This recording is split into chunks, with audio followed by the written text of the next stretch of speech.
वैसे तो मस्ती रहती है ना, तो और क्या ही उस पे। कहीं ऐसा तो नहीं है that you're mad at me because Adeel ने तुमसे मंगनी तोड़कर मुझसे शादी कर ली? जैसे तुमने इतना बड़ा कदम उठा लिया एक मिसमैच शादी मुस्तफा से। अदील ने जिस तरह अपने बाप का इलाज करवाया था, उसके बाद अदील की माँ ख़ुद को सही साबित करने के लिए यही इफ्तिखार साहब के सामने कहेंगी कि किस तरह उन्होंने अदील को गैरों के लिए घर से बाहर निकाल दिया था और किस तरह वो एक होनहार बेटा है, उसी की वजह से इतना महंगा इलाज उनका मुमकिन हो सका है। वरना मुस्तफ़ा में तो इतनी हिम्मत और जुर्रत ही नहीं थी कि वो बाप का इतना महंगा इलाज करवा सके।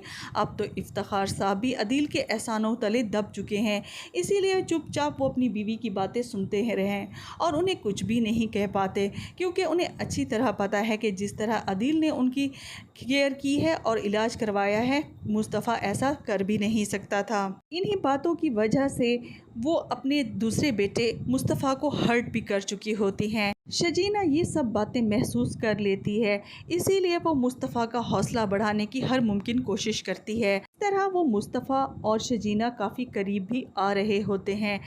दूसरी तरफ रुबाब को उसकी दोस्त समझाती है कि उसे अदील को इस तरह वापस उधर नहीं भेजना चाहिए था, क्योंकि शजीना वहाँ पर मौजूद है और कहीं ये ना हो कि वो वापस शजीना के पास लौट जाए।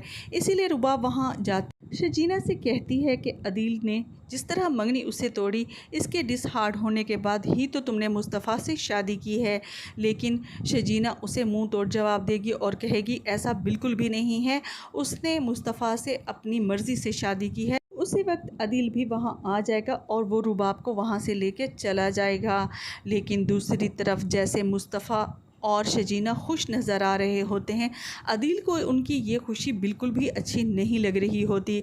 जिस तरह शजीना मुतमईन होती है, उसे लगता है कि ऐसा नहीं होना चाहिए, उसे रोती धोती शजीना ही चाहिए थी कि वो उसके सामने रोती गिड़गिड़ाती और कहती कि उससे शादी कर ले, लेकिन ऐसा तो कुछ भी नहीं हुआ। इसीलिए वो उसे मुस्तफ़ा के ख़िलाफ़ भड़काने की पूरी कोशिश करता है। तुमने सिर्फ मेरे मना करने पर एक मिसमैच शादी की है और मुस्तफ़ा तुम्हारे बिल्कुल भी काबिल नहीं था। मुस्तफ़ा ये सारी बातें सुन रहा होगा। जीना उसे कहेगी कि उसे परेशान होने की ज़रूरत नहीं है, वो अपनी शादी से बहुत खुश है और